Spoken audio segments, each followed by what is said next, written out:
Story number 1. The Silent Hitchhiker. It was the kind of night truckers like me dreaded. Snow falling so thick it swallowed the road. Headlights barely cutting through the storm. The highway stretched empty for miles. Nothing but darkness and the occasional flicker of the dying streetlight. My hands gripped the wheel, stiff from the cold, my breath fogging up the windshield even with the heater blasting. I was already on edge, counting the hours until my next stop, when I saw her.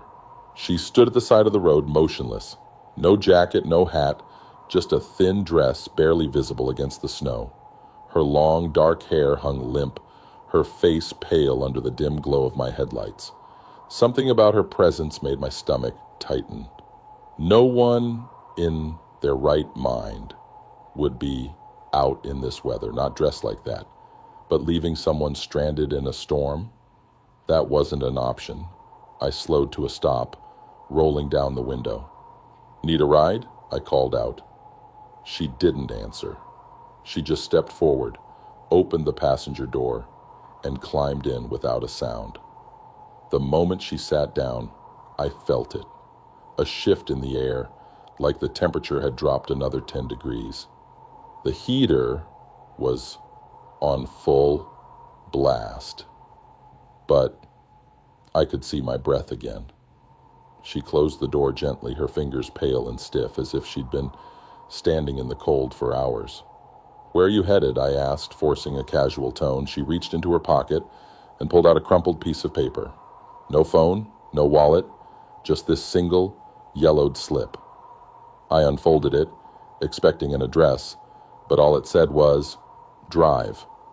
A chill that had nothing to do with the weather crawled down my spine. I cleared my throat and put the truck in gear.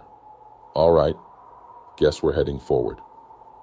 The road stretched on, silent, except for the hum of the engine. She didn't move, didn't fidget, didn't even shiver despite her thin dress. Every now and then I'd glance at her out of the corner of my eye. Her hands were folded neatly in her lap, her head slightly tilted down. I couldn't even hear her breathing.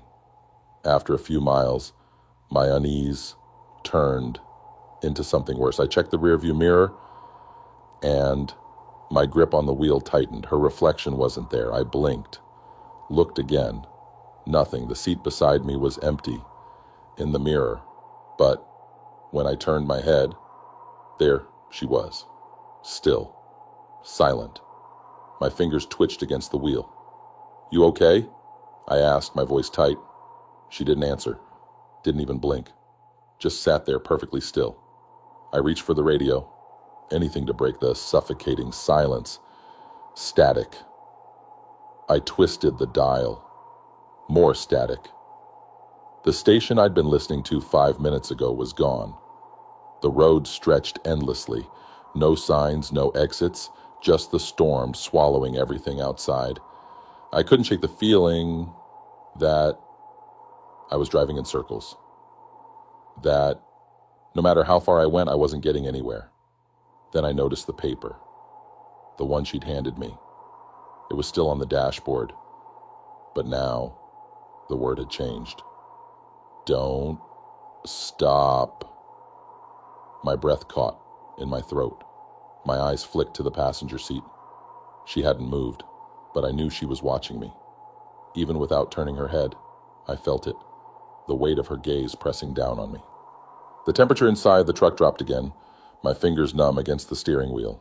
My headlights flickered, the snow outside swirling like hands reaching for the windshield. The road ahead looked different, wrong, like the trees weren't in the same places they had been before. Then she moved, not much, just a small tilt of her head, but it was enough to make my chest tighten, my pulse hammer against my ribs. Her mouth opened slightly, not to speak, not to breathe, just open, like she was about to say something, but changed her mind. A voice, distant and broken by static, whispered through the speakers. "She's not supposed to be there. I slammed on the brakes. For the first time, she reacted.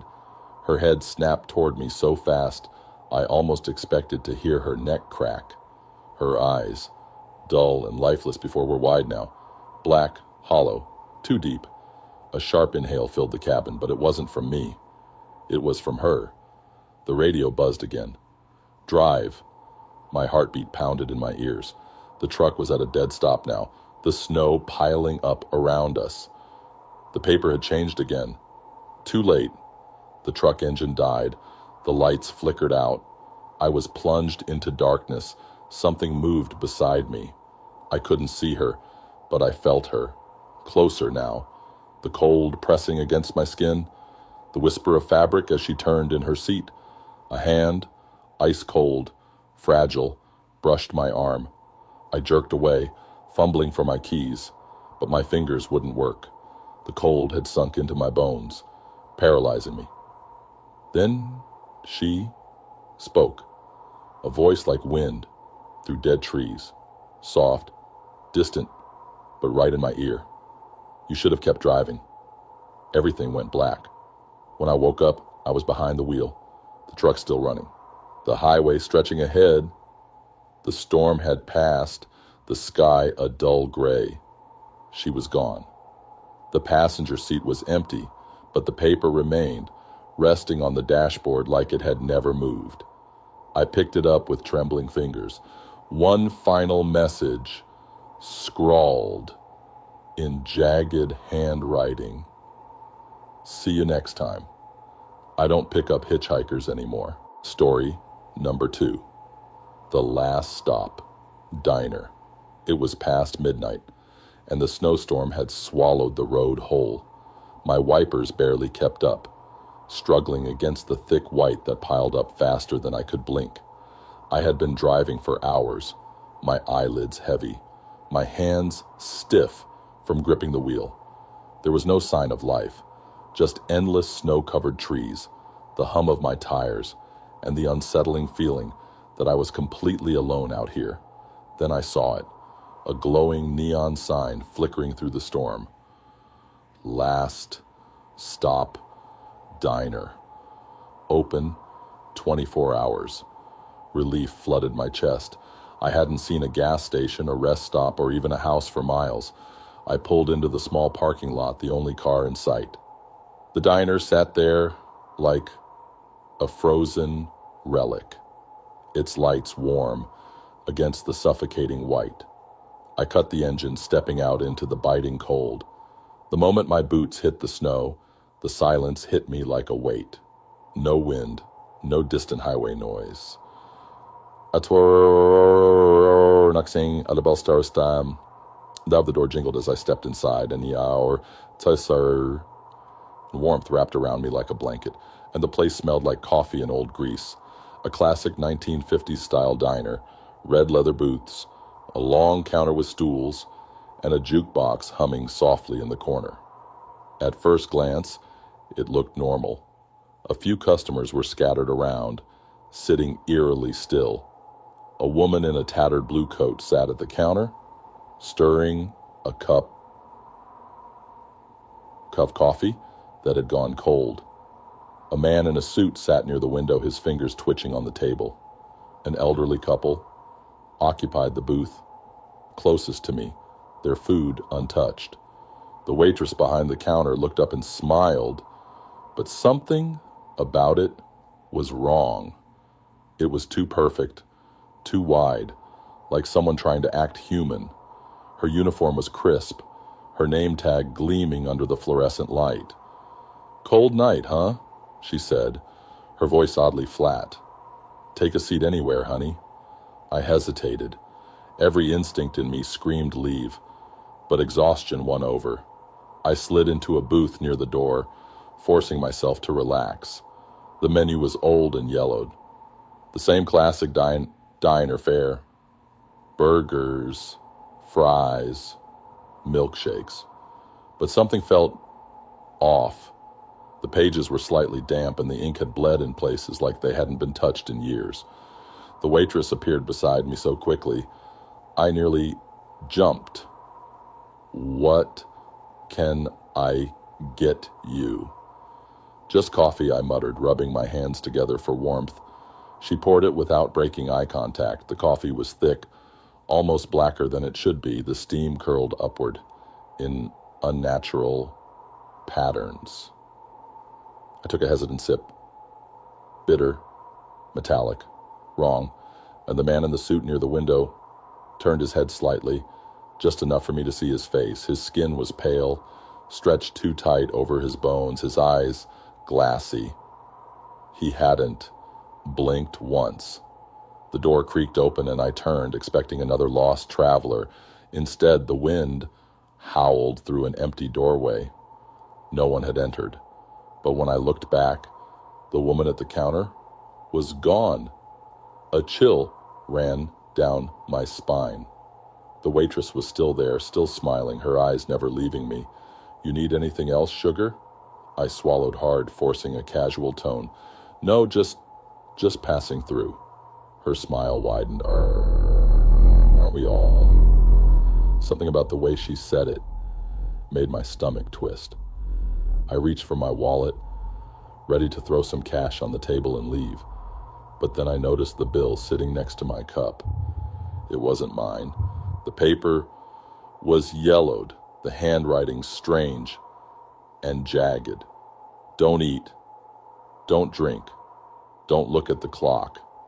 My pulse slammed against my ribs. My eyes flicked to the clock above the counter. 3:17 a.m. The second hand wasn't moving. I pushed back from the table, my legs trembling as I stood. The customers, all of them, turned their heads at the same time, like marionettes on invisible strings. Their movements were too precise, too synchronized. I took a step back. The jukebox crackled, and the old record skipping on the same note over and over. The lights flickered, just for a second, but when they came back on, the elderly couple's booth was empty. The door. I needed to get to the door. I forced myself to move, each step heavier than the last. The floor felt sticky, as if something thick clung to the soles of my boots. My breath came in shallow gasps. "Leaving so soon?"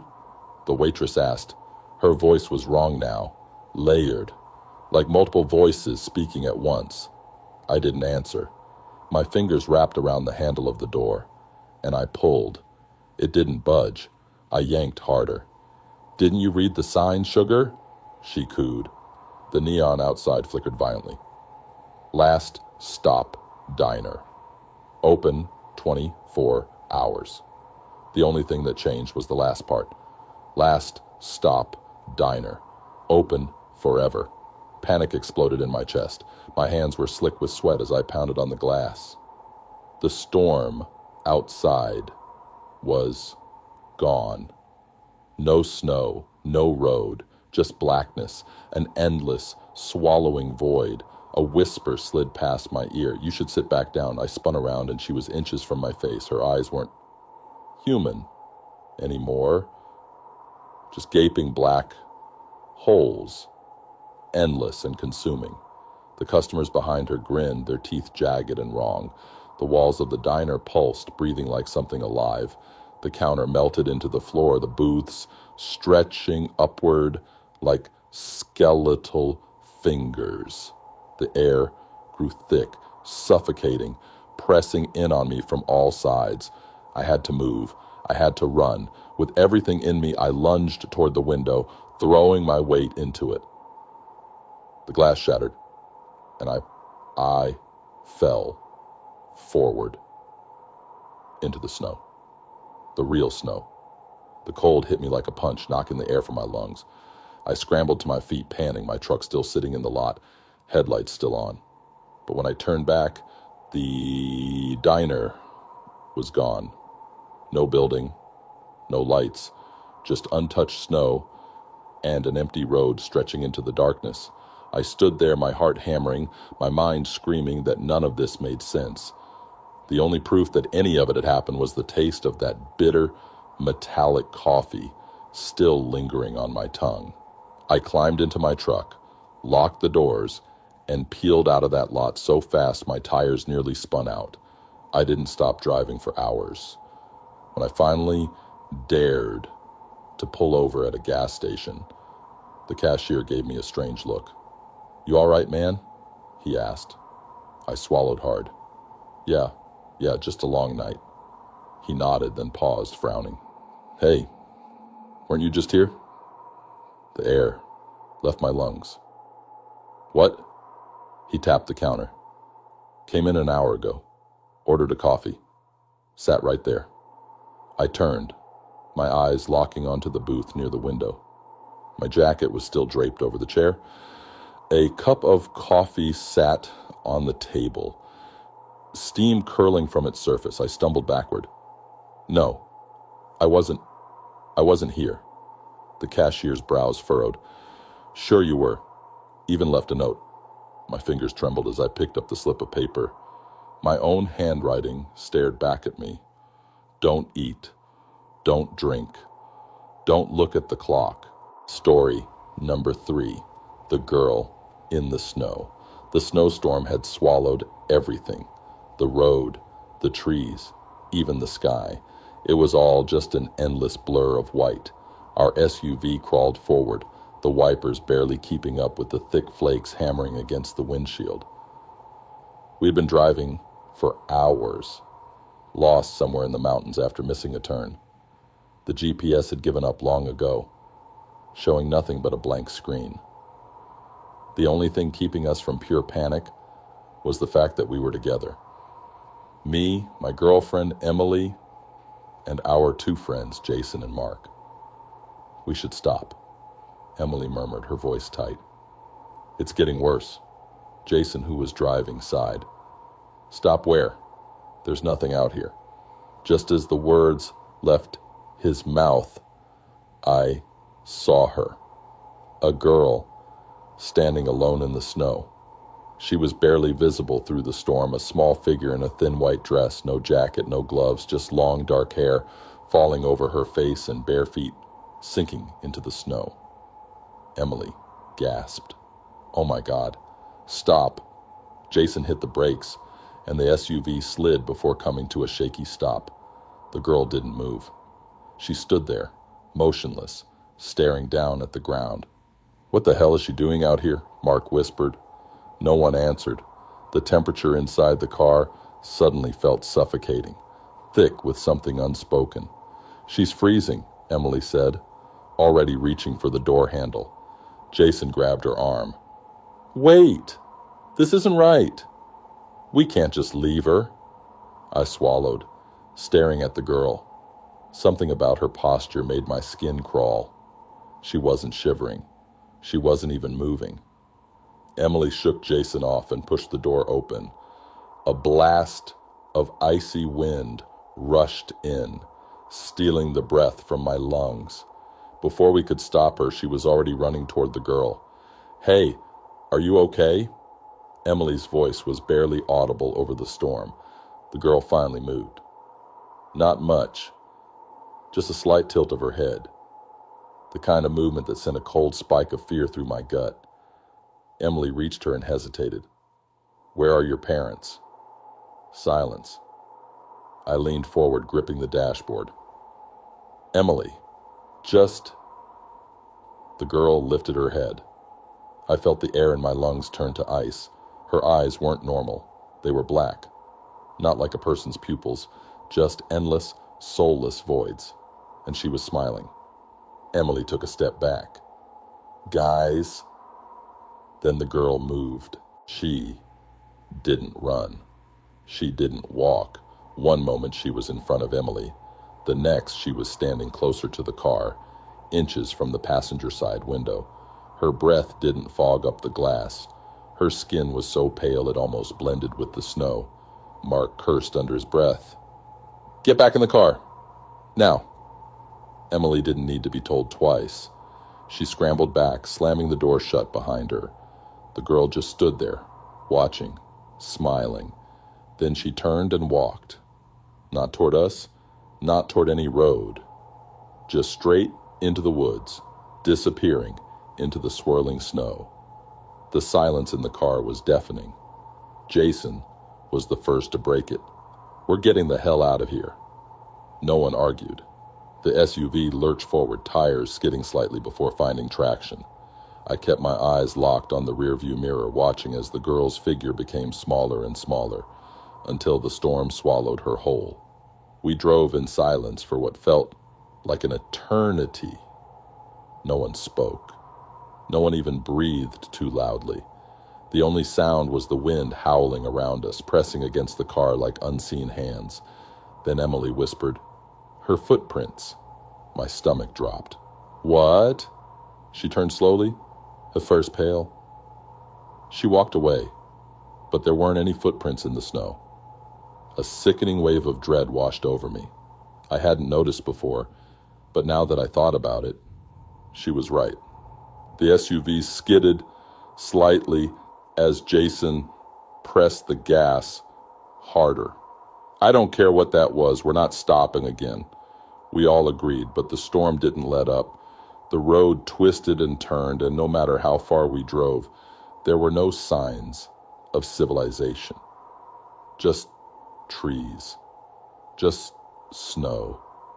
Just the sinking feeling that we weren't supposed to be here. Then the car sputtered. Jason's hands tightened on the wheel. No, no, no." The engine coughed once, twice, then died. The headlights flickered, and just like that, we were plunged into darkness. Mark groaned. "You've got to be kidding me." Jason tried the ignition again. Nothing. Not even a click. Emily's breathing quickened. "This isn't happening." Then I saw it. Through the windshield, just barely visible in the storm. A cabin. "Look," I pointed. "Over there." It was small, barely more than a shack, but it had a chimney with faint smoke curling from the top. A sign of life. A chance to get out of this nightmare. Jason hesitated. "I don't know, man." "You have a better idea?" Mark snapped. Reluctantly, we bundled up and stepped out. The snow swallowed our feet immediately, making every step a struggle. The wind howled around us, carrying whispers that didn't belong to us. I forced myself to ignore it. The cabin door was slightly ajar. Warm light flickered from inside. We stepped in. At first it was normal. A fireplace crackled in the corner. A wooden table sat in the middle of the room. Plates set for 4. It smelled of wood smoke and something faintly sweet, like cinnamon. But then I saw them. Boot prints. 4 sets of them, leading from the door to the table, identical to the ones we had just made. A shiver ran through me. "Guys, look at the plates." Each one had a name carved into the wood. Jason, Emily, Mark. Mr. A door creaked open behind us. We turned, and she was there. The girl, standing in the doorway, her black eyes gleaming in the firelight. She smiled. "You made it." The door slammed shut. Story number 4. The train that arrived, empty. The train station was nearly deserted, swallowed in a suffocating hush beneath the falling snow. The storm had emptied the streets, and the platform lights flickered in the cold, barely illuminating the tracks beyond. I wrapped my coat tighter around myself, my breath curling into the frozen air. The last train home was already late, and I was the only one waiting. I checked my phone. No service, of course. The silence stretched, pressing in on me, and I started to feel it. That gnawing unease, that creeping sensation that I wasn't as alone as I thought. I scanned the platform. Empty. Just me in the snow. Then, in the distance, the faint hum of an approaching train. Oh, relief flooded me as the headlights cut through the darkness, growing brighter, the massive steel body roaring into the station. It pulled in slowly, wheels screeching against the frozen tracks. The doors slid open with a hiss. But no one got off. No passengers. No conductor. Just a train, waiting. A strange chill crawled up my spine, but I shook it off. Maybe the storm had delayed its previous stop. Maybe people were further back in the cars. I hesitated for just a moment before stepping inside. The doors shut behind me with a heavy finality. Inside, the train was silent, too silent. The fluorescent lights above buzzed softly, flickering every few seconds. The seats were empty, not a single sign of life. No newspapers left behind, no bags or forgotten scarves, just rows and rows of vacant seats stretching into the next carriage. I took a hesitant step forward, my boots echoing against the floor. Something about the air inside felt stale, like the space hadn't been touched in years. The train jerked forward, lurching into motion. I grabbed the nearest pole, steadying myself as it picked up speed. Snow streaked past the windows, but the storm had thickened. I could barely see the city outside, just shifting shadows and the occasional blur of a passing street lamp. I exhaled slowly. Maybe I was overthinking things. Maybe the train was just emptier than usual. Then I saw the first figure, a man, seated a few rows ahead, facing away from me. I hadn't noticed him when I got on. He was perfectly still, dressed in a dark suit, hands resting on his lap. "Excuse me," I called out. "Do you know why this train is empty?" No response. I swallowed and took a step closer. "Hey, can you hear me?"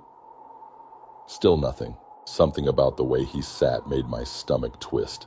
His posture was too stiff, too unnatural. I moved forward slowly, heart hammering against my ribs. Then the lights flickered, just for a second. When they came back on, the man was closer. Not by much, just a row ahead now. But I hadn't seen him move, hadn't heard a thing. The train rattled along the tracks, the world outside a blur of white. I took a shaky breath and stepped back. Maybe I was imagining things. Maybe the flickering lights were messing with my head. Then they flickered again, and he was closer, 2 rows away. My blood turned to ice. I turned and rushed toward the next carriage, my pulse slamming in my ears. The door slid open with a mechanical hiss, and I stepped through, slamming it shut behind me. The new carriage was identical to the last. Rows of empty seats, buzzing lights. The only difference was the faint sound of music, distant, like an old radio playing from somewhere deeper inside. I kept moving, heart pounding. I just needed to find the conductor, a sign of life, something to prove that I wasn't losing my mind. The next carriage was the same, and the next. But then I saw it. A woman, seated near the far end. She was facing me, her face obscured by the flickering lights, her head tilted slightly, her dark hair spilling over her shoulders.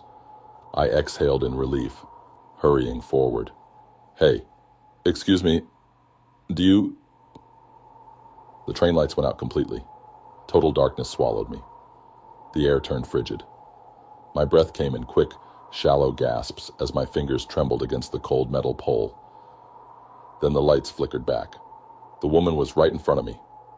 I staggered back, my scream catching in my throat. Her face was pale, hollow. Her lips curled in a smile, but her eyes, black, empty voids, never blinked. The train screeched violently, throwing me forward. The world outside the windows blurred, but it wasn't the city anymore. The streets were gone. The streetlights, the buildings. All I saw was snow. Endless, stretching snow, rolling in every direction, swallowing the train whole. I turned, lunging for the door, slamming my hands against the metal. The train wasn't stopping. The emergency brake didn't work. I spun back. The woman was gone. But the man in the suit was standing in the aisle, now. His hands were wrong. Too long, too many fingers, twitching at his sides. His head cocked at an unnatural angle. And then, in the silence, the radio music crackled louder. A voice, soft, distant, whispering through the speakers. You shouldn't have boarded. The train surged forward faster, the windows warping as if the outside world was bending in on itself. My body felt heavy, like something was pulling me down, dragging me deeper into whatever place this was. I clenched my fists. No, I wasn't going to be part of this. With everything in me, I threw myself at the emergency door, slamming it open. The freezing wind howled against my skin as I took one last breath and jumped. Darkness. I woke up on the platform, snow covering my clothes, the cold burning my skin. The train was gone. No tracks disturbed the snow, no sign it had ever been there.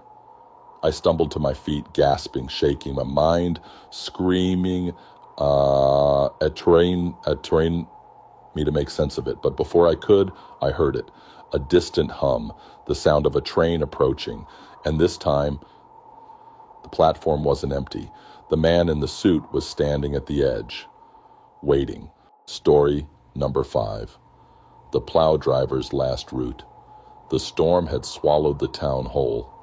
The snow piled high, turning streets into endless white tunnels, erasing sidewalks, burying parked cars, and making the world feel small and suffocating. It was the kind of night only a fool would be out in. And unfortunately, that fool was me. Plowing roads in the dead of night was a lonely job. But this storm, this was different.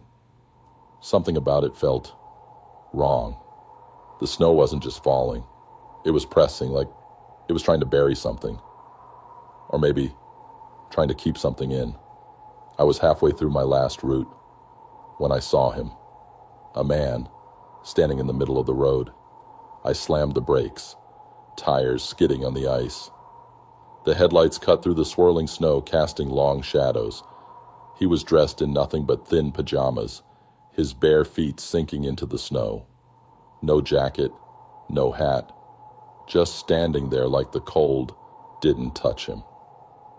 I rolled down the window, the freezing wind slapping me in the face. "Hey, you okay?"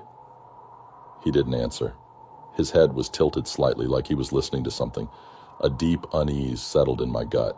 I reached for the radio. "Dispatch, I got a guy out here. No shoes, no coat. Looks like he's in shock or something. We need a unit sent out." Static. I frowned, adjusting the dial. "Dispatch, you copy?" More static. Then a whisper. Just a faint, "Breathy, don't stop."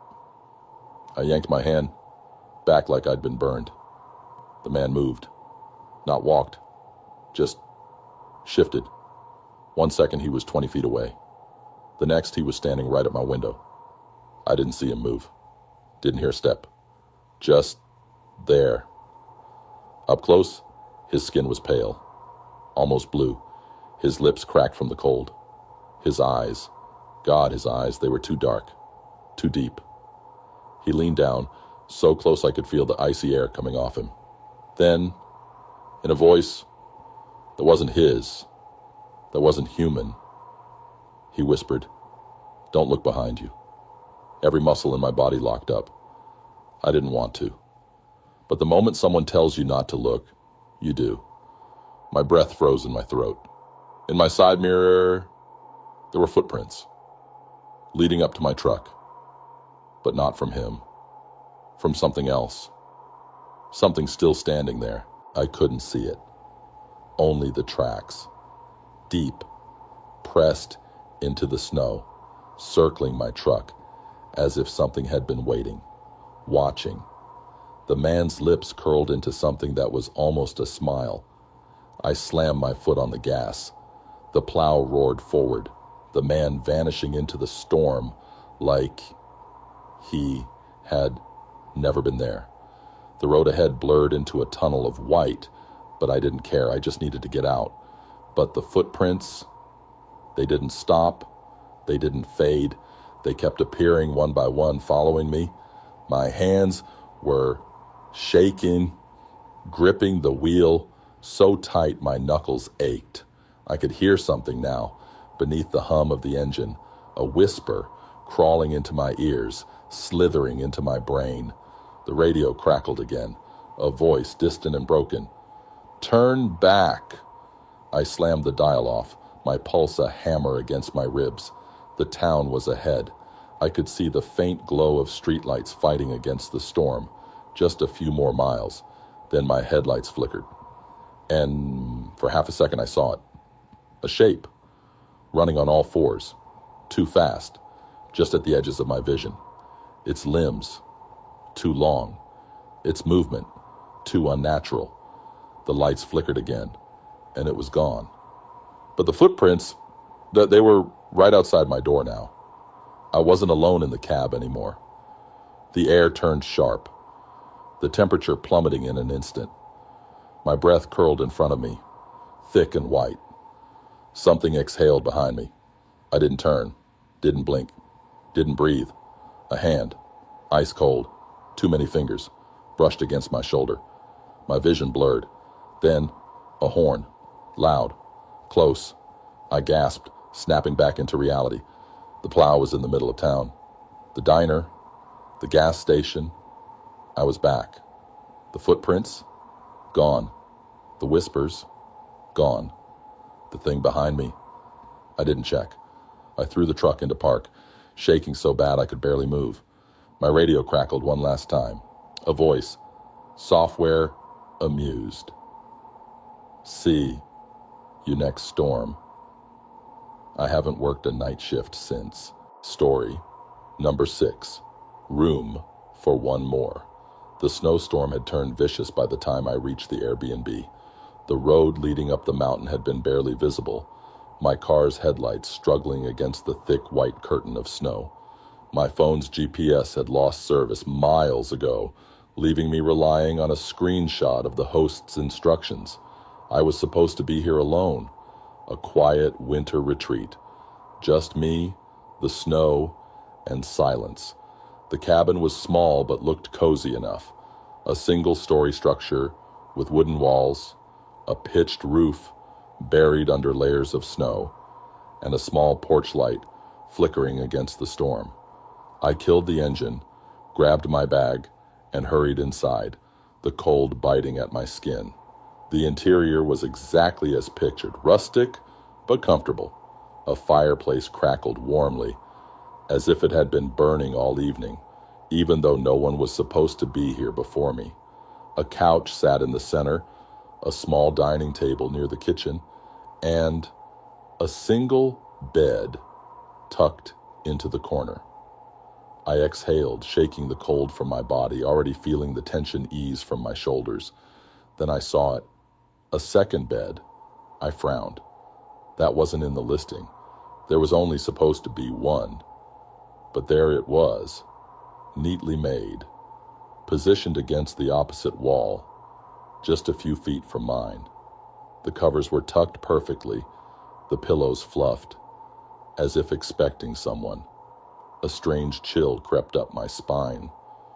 I reached for my phone to check the listing again, but of course, no service. Maybe the host had just forgotten to mention it. Maybe they left it for emergencies. I shook off the unease and set my bag down. It was just a bed. Nothing to be weirded out about. The first few hours passed normally.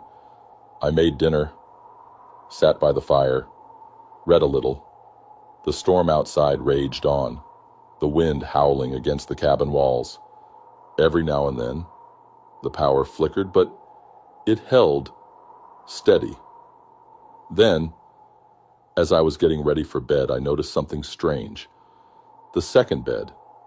It wasn't made anymore. The sheets were slightly rumpled, the pillows dented like someone had just laid there. I froze, my heartbeat stuttering. I was alone. No one had been in here but me. My breath came shallow as I forced myself to approach it. I placed a hand on the sheets. Cold. Not just cold, freezing. Like someone had been lying there moments ago, but they hadn't been warm. A sound. Software subtle. Breathing. I turned sharply. The room was still. Empty.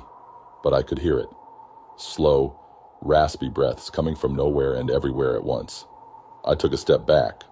My foot hitting something on the floor. A piece of paper. I picked it up with trembling fingers. The ink was smudged, the handwriting erratic. Do not sleep in the bed. A loud thud made me jump. The second bed. It moved. Just an inch, just enough to scrape against the wooden floor. My body locked up. My breath came in sharp gasps. The air in the room had dropped by at least 10 degrees, the warmth from the fire feeling distant. Then I saw them. Indentations on the mattress, like someone was sitting there. I bolted. I grabbed my keys, my coat, barely even registering that my bag was still inside. My only thought was to get out. I yanked the door open and stumbled into the snow, the wind whipping against my skin. My car. I had to get to my car. But then I stopped. Footprints, leading away from the cabin. Not mine, not fresh. They had been there before I arrived. The snow continued to fall, the storm swallowing everything around me. I turned, my breath shaking, and looked back at the cabin. The second bed, it was now against the window, and something was standing behind the glass, watching me. I ran. I don't remember driving back down the mountain. Don't remember how I made it through the storm. But I know one thing. The Airbnb listing is gone.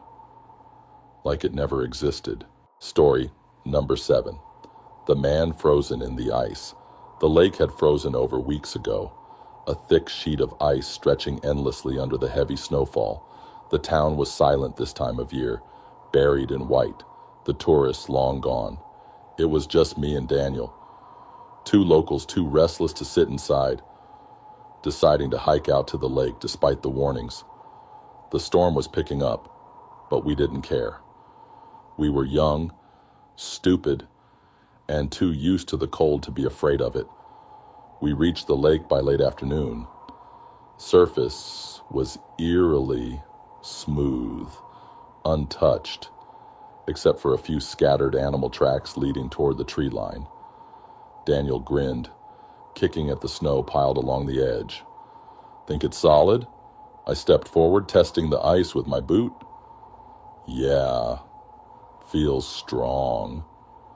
He took that as an invitation, running out a few feet, his laughter echoing through the quiet.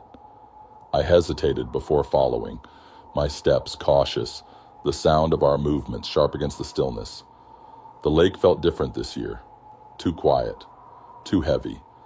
Then I saw it, a dark shape beneath the ice. At first I thought it was a shadow, maybe a rock, a trick of the light. But as we moved closer, the details sharpened. A face, frozen beneath the surface. I stumbled back, my breath catching in my throat. Daniel let out a sharp curse, kneeling down. The ice was thick, clouded in some places, but clear enough that we could see him. A man trapped beneath us. His skin was pale, lips slightly parted, arms outstretched as if he had been reaching for the surface when he froze. My stomach twisted. How the hell did he get down there? Daniel knocked on the ice, his voice uneasy. It's too thick. No way he fell in recently. He was right. The lake had frozen solid before winter even hit its peak. If the man had fallen through, the ice would have cracked, left a hole. But there was nothing, just him, perfectly preserved, staring upward with hollow, glassy eyes. A sudden gust of wind howled through the trees, rattling the branches.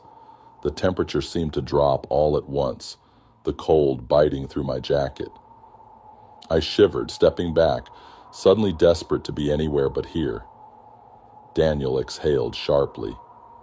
We need to tell someone. I nodded, swallowing the lump in my throat. But as we turned to leave, I caught something out of the corner of my eye. The man's hand. It had moved. I froze. Did you see that? Daniel's brow furrowed. What? I pointed, my heart slamming against my ribs. His hand. I swear to God it. Before I could finish, the ice beneath us groaned. A deep, awful sound.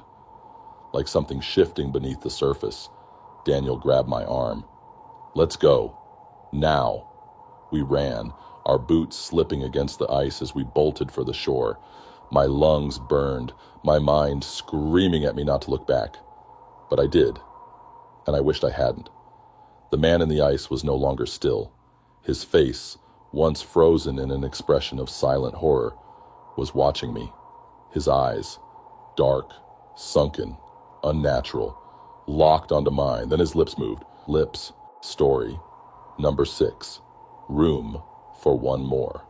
The snowstorm had turned vicious by the time I reached the Airbnb.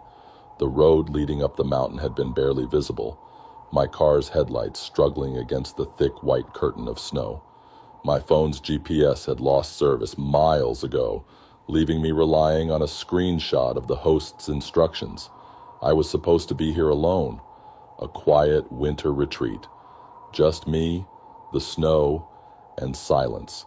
The cabin was small but looked cozy enough. A single-story structure with wooden walls, a pitched roof buried under layers of snow, and a small porch light flickering against the storm.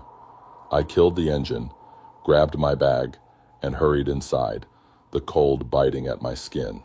The interior was exactly as pictured, rustic but comfortable. A fireplace crackled warmly, as if it had been burning all evening, even though no one was supposed to be here before me.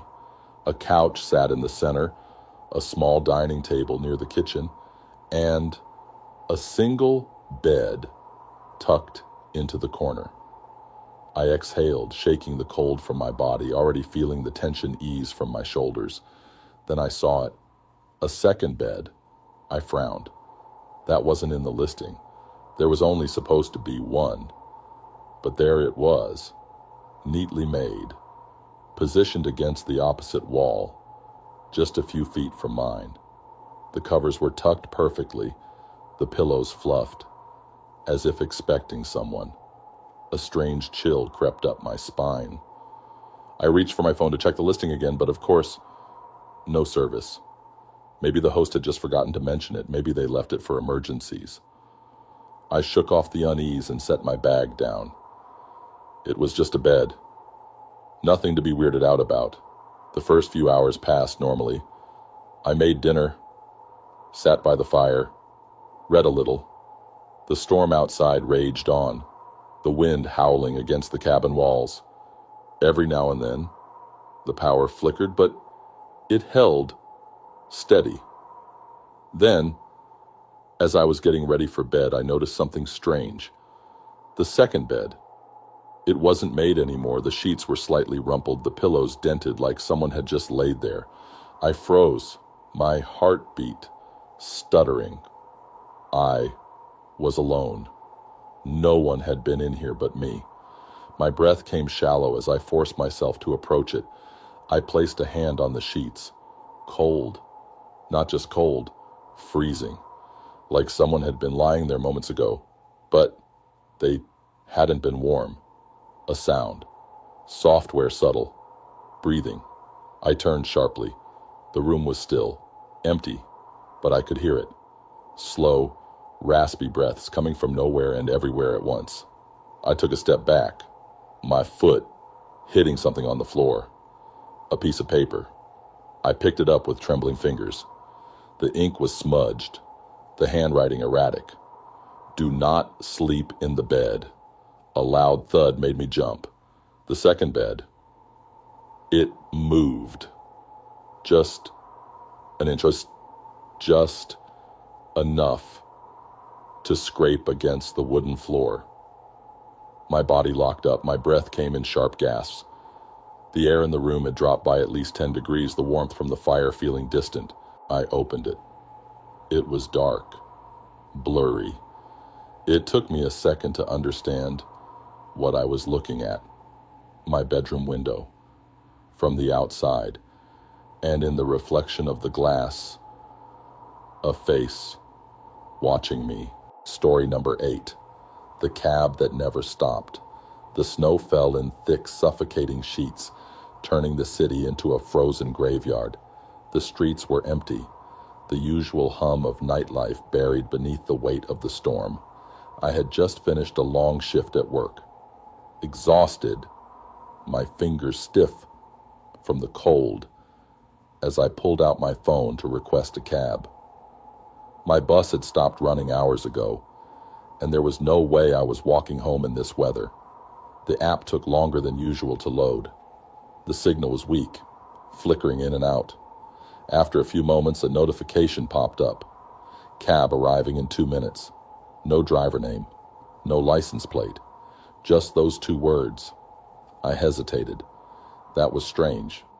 Usually, the app gave a full profile, car details, photo, a rating. But I was too cold, too tired to care. As long as it got me home, I didn't care if it was a ghost driving. Headlights appeared through the swirling snow, a black car pulling up silently to the curb. I opened the door and slid into the back seat, rubbing my hands together for warmth. "Thanks for coming," I muttered. The driver didn't respond. The car smelled strange. Not bad, but off. A mix of something metallic and something old, like the inside of a forgotten basement. The seats were leather, cold against my skin. The partition between me and the driver was tinted, making it impossible to see him clearly. I checked my phone. No signal. The map wasn't updating. The car eased forward, sliding through the snow-covered streets in eerie silence. I glanced outside, recognizing the buildings as we passed. For the first few minutes, everything seemed normal, until I realized something was wrong. We weren't stopping at red lights. The first time, I thought maybe the driver hadn't noticed. The roads were nearly empty after all, but then we passed another light and another. "Hey," I said, leaning forward. "I think you..." The driver's head tilted slightly, but he still didn't speak. A cold ripple crawled up my spine. I pulled up the app to check my destination, but the route was wrong. We weren't going toward my apartment. We weren't even in the right part of town anymore. The streets outside looked unfamiliar. Narrow, winding, flanked by tall, skeletal trees that loomed against the snowfall. "Where are we going?" I asked, my voice tighter. "Now?" The driver didn't answer. I swallowed hard, my hands curled into fists against my lap. "Listen, I think you took a wrong turn. You can just pull over and I'll..." The lock clicked. My breath caught in my throat. I grabbed the door handle and yanked. Nothing. The doors were locked from the inside. The driver's hands gripped the wheel, fingers too long, too pale against the black leather. His head tilted again, just slightly, like he was listening. "Let out."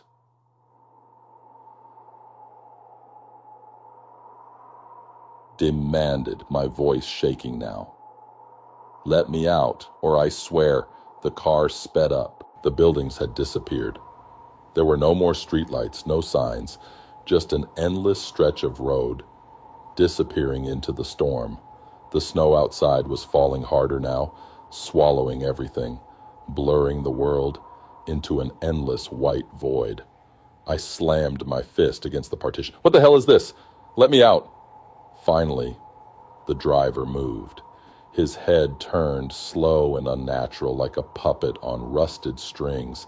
His face was reflected in the rearview mirror, and my stomach dropped. He had no eyes, no mouth, no face, just smooth, pale skin stretched too tightly over his skull. The car lurched forward. The speedometer needle shot up, the world outside turning into a blur. I pounded on the door, my heart beat a frantic drumbeat in my chest. Then, the radio crackled to life. A voice, distorted and broken by static, whispered through the speakers. "You shouldn't have gotten in," I gasped. pressing myself against the seat. The voice was layered, like 100 voices speaking at once, crawling under my skin, wrapping around my lungs. The road ahead was gone. No more trees, no more sky, just darkness, stretching out forever. I screamed, kicking at the door, the window, anything to get out. The car kept moving faster, deeper into the abyss. Then, suddenly, silence. The car had stopped. I was shaking so hard I could barely move. My fingers fumbled with the handle. This time, it opened. I stumbled out into the snow, gasping, the cold biting into my skin like teeth. My vision swam, my head spinning. I looked around. I was standing in front of my apartment building. The street was quiet, normal. The snow still falling gently. The cab was gone. No tire tracks, no headlights disappearing down the road, just gone. My phone buzzed in my pocket, a notification. Your ride has been completed. Rate your driver. I stared at the screen, my breath shallow, my hands numb. The driver's name was blank, and underneath it, where the rating should have been, was just one message. See you next time. Story number 9. They keep knocking. The first time it happened, I convinced myself it was the wind. The storm outside was relentless, the kind of snowfall that buried entire roads and turned small towns into ghostly white wastelands. My new place, a rundown roadside motel long abandoned before I bought it, sat on the edge of nowhere. I had taken over with plans to fix it up, make it livable again. It wasn't much, but it was cheap, and after what I'd been through the past year, solitude seemed like a blessing. That first night, as I sat by the dim glow of a single lamp, sipping whiskey to warm the cold in my bones, I heard it. A knock. Not loud, not urgent, just a single deliberate tap against my window. I froze, the glass fogging slightly from my breath. The wind outside howled, rattling the trees, the old wooden beams groaning under the weight of the storm. Probably a branch, I thought, or maybe ice shifting. I ignored it. Then it happened again. A slow, measured knock. I swallowed, forcing myself to stay calm. The motel was miles from the nearest house, and with the roads buried under snow, no one should be out here. I stood, my pulse hammering in my ears, and moved toward the window. The glass was dark, reflecting only my own pale face. I squinted, trying to see beyond the frost, into the swirling white. Nothing. I exhaled and shook my head. Just my imagination. But then, just as I turned away, knock.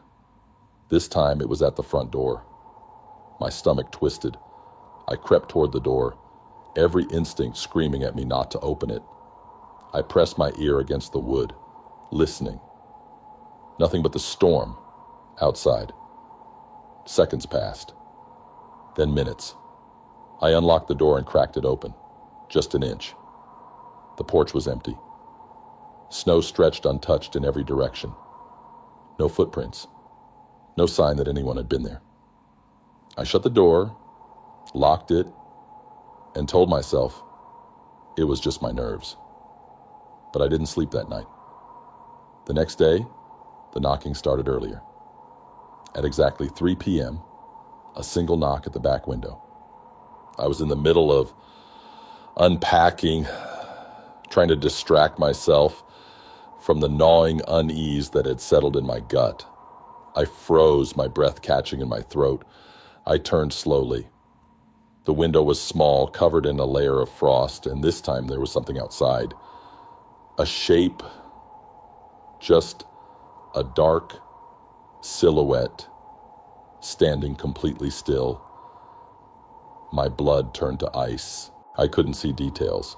No face, no movement, just an outline, barely visible through the snow. I grabbed my phone with shaking hands and dialed the local sheriff's office. No signal. Of course. I stepped back, my heart thudding. Who's there? No response. The shape didn't move, didn't breathe. Then the knocking started again. Not at the window this time. Behind me, at the front door. I spun around so fast I nearly lost my footing. The knocking was louder now, more forceful, rhythmic. I backed away, every hair on my body standing on end. Then, silence. The only sound was the storm, the wind howling through the trees. I didn't move, didn't breathe. I waited. After what felt like hours, I crept toward the front door. My fingers trembled as I reached for the knob. I hesitated. Then, in a single motion, I swung the door open. Nothing, just the empty, snow-covered porch. But this time, there were footprints leading up to the door, and none leading away. My stomach lurched. I slammed the door shut, locked it, and shoved a chair against the handle for good measure. That night, I sat in the corner of the room, staring at the door, waiting. At exactly 3 a.m., the knocking returned. Soft at first, then harder. Closer. It moved.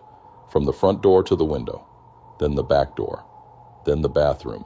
It was circling the motel.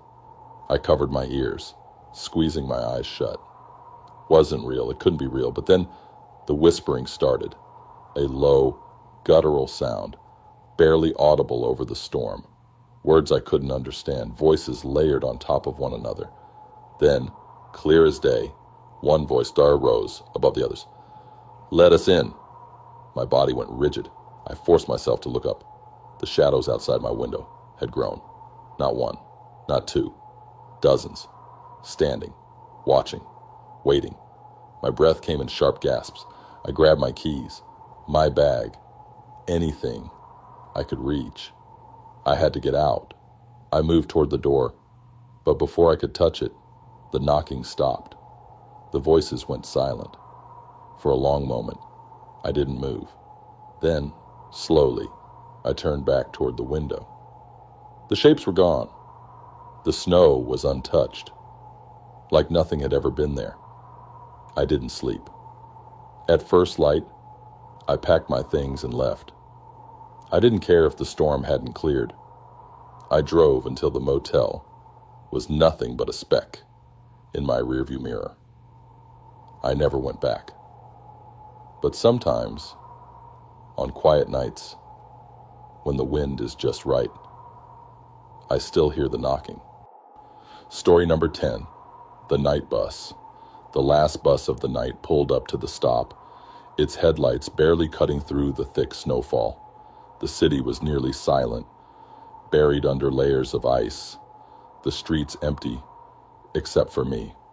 My breath curled in front of me, in the cold air, as I stepped forward, my boots crunching against the frozen pavement. The doors hissed open, and I climbed inside. The air was stale, thick, with the lingering scent of dust and something faintly metallic. The driver barely acknowledged me, just a slight nod, as I dropped my fare into the machine. His face was shadowed under his cap, his hands gripping the wheel too tightly. The bus was nearly empty. Just one other passenger seated near the back, a woman in a heavy coat, her long, dark hair falling over her face. She didn't look up as I moved past her. I took a seat near the middle, shaking the cold from my body, trying to ignore the unsettling silence, the usual hum of the city, sirens, distant chatter, the occasional honk, was gone. The only sound was the rhythmic hiss of the bus tires rolling over icy roads. I pulled out my phone. No service. Frowning, I glanced outside. The streets looked wrong. I knew this route. I took it almost every night. But now, as we passed the dimly lit buildings, something felt off. The storefronts looked older. The signs weren't in English anymore. The streetlights flickered, cast in long, twisted shadows across the snow. I leaned forward. "Hey, excuse me?" The driver didn't respond. I cleared my throat, speaking louder. Where are we? Nothing. His hands tightened on the wheel. A strange, creeping unease slithered up my spine. I turned to the woman at the back. Do you know what's going on? She didn't move, didn't even breathe. My heart pounded. I shifted in my seat, my fingers gripping the cold metal pole beside me. The bus continued its silent journey, moving deeper into streets I didn't recognize, and the lights flickered. For half a second, everything went dark. When they came back on, the woman was closer. Not by much. Just one row ahead. But she hadn't moved, hadn't made a sound. I swallowed hard. The air inside the bus had turned thick, heavy, like the pressure had changed. I glanced at the driver again. His head was tilted slightly now, just enough that I could see part of his face. His eyes weren't on the road. They were on me, a deep, suffocating cold wrapped around my chest. I shot to my feet. Stopped the bus. The driver didn't react. I reached for the cord, yanking it hard. The familiar ding echoed through the empty space, but the bus didn't slow. Didn't stop. I stumbled toward the front. Hey, I said stop the damn bus. Then the lights flickered again, and the woman was right behind me. I felt her breath on my neck, cold and sharp. I spun around, my pulse hammering, and finally saw her face, or what was left of it. Her skin was sunken, stretched too tight over her bones. Her mouth was open, lips cracked, her eyes black, endless, empty. The lights flickered again, and the seats were full. Every row, every seat. Passengers who hadn't been there before. Their faces wrong. Their eyes black holes staring at nothing. My scream caught in my throat. The bus was full, but it wasn't alive. The bodies sat, unmoving, like forgotten mannequins, heads tilted at unnatural angles. I stumbled backward, my body shaking. The doors. I had to get to the doors. I lunged for them, slamming my fists against the metal. Let me out. The driver finally spoke. You shouldn't have gotten on. His voice was hollow, not human. The bus lurched, the world outside blurring, the streets disappearing into nothing. The buildings, the lights, gone. Only snow remained, endless, stretching in every direction. The driver turned his head, fully now, his face no longer a shadow.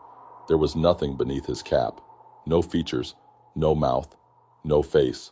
I screamed. The passengers stood up. The bus roared forward, faster, shaking, the windows warping, twisting, reflecting shapes that weren't mine. Then, silence. The bus had stopped. I gasped for air, my hands shaking violently as I turned toward the doors. They were open. I stumbled outside, falling into the snow, my body trembling so hard I thought I might shatter. The cold was brutal, searing through my clothes, but I didn't care. I turned, heart pounding, and the bus was gone. No tire tracks, no sound, just an empty street. A familiar street.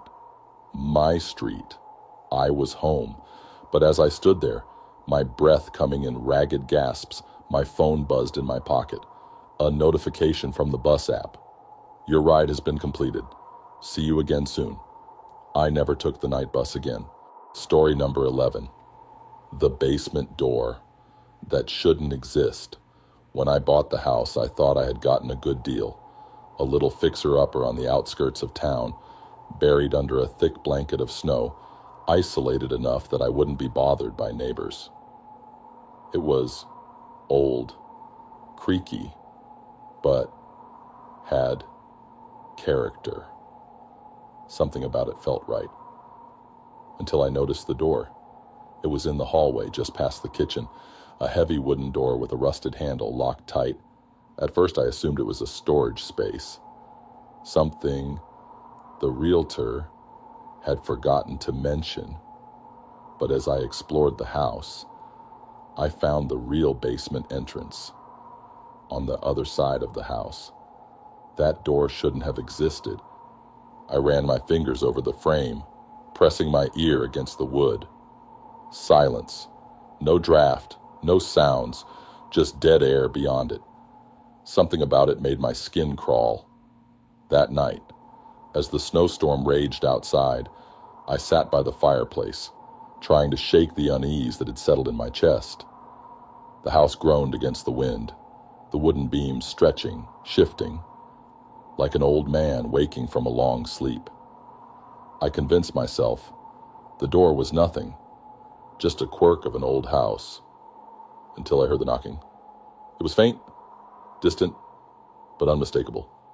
A slow, deliberate tap, tap, tap. I froze, my fingers tightening around my glass.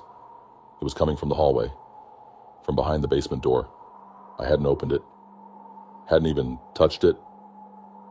My heartbeat pounded in my ears as I stood, forcing my legs to move. The hallway was darker than it should have been, the air colder. The door loomed at the end, its edges wrong, as if it hadn't been built, but had grown from the house itself. I swallowed hard and pressed my hand against the handle. It was ice cold. The knocking stopped. I yanked my hand back, breath coming in short gasps. Number, I wasn't doing this. Not at midnight. Not in a blizzard. I turned and went straight to my bedroom, locking the door behind me.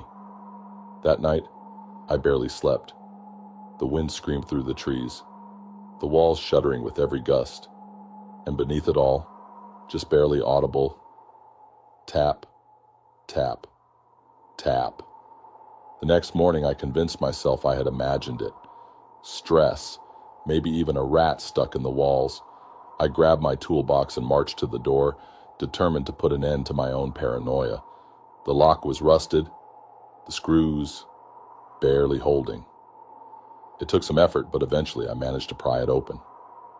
The door groaned, reluctant, as if something on the other side didn't want me to see.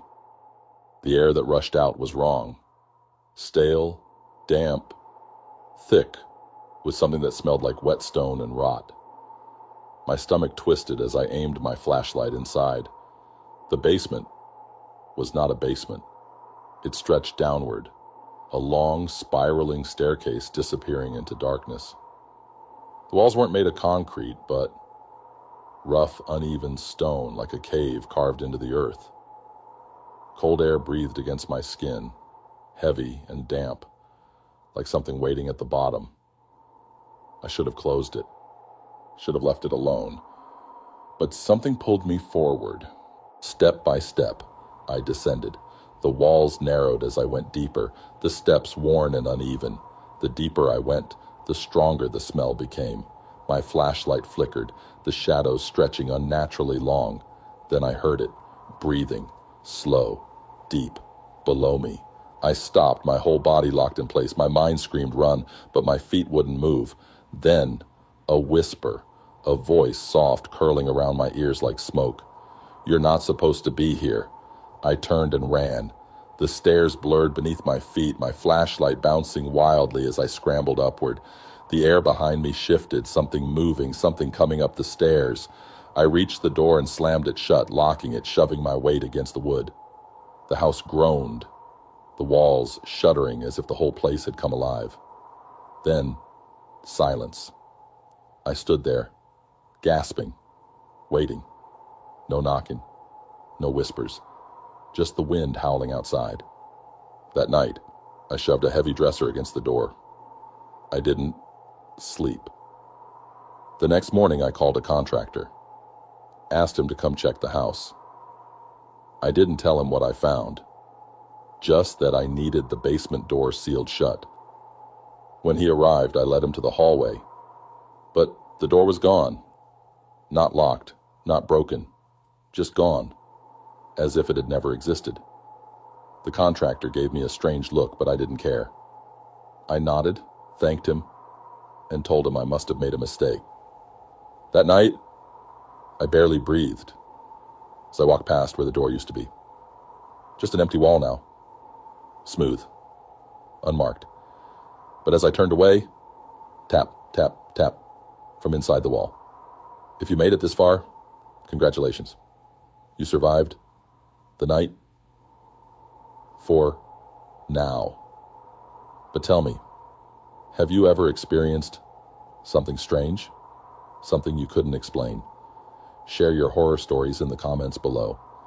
And if you enjoyed this, don't forget to like the video, subscribe to the channel, and hit the bell icon so you never miss a chilling tale. More terrifying stories are waiting for you. Go ahead and check out the videos appearing on your screen. You might just find one that keeps you up tonight. Stay safe.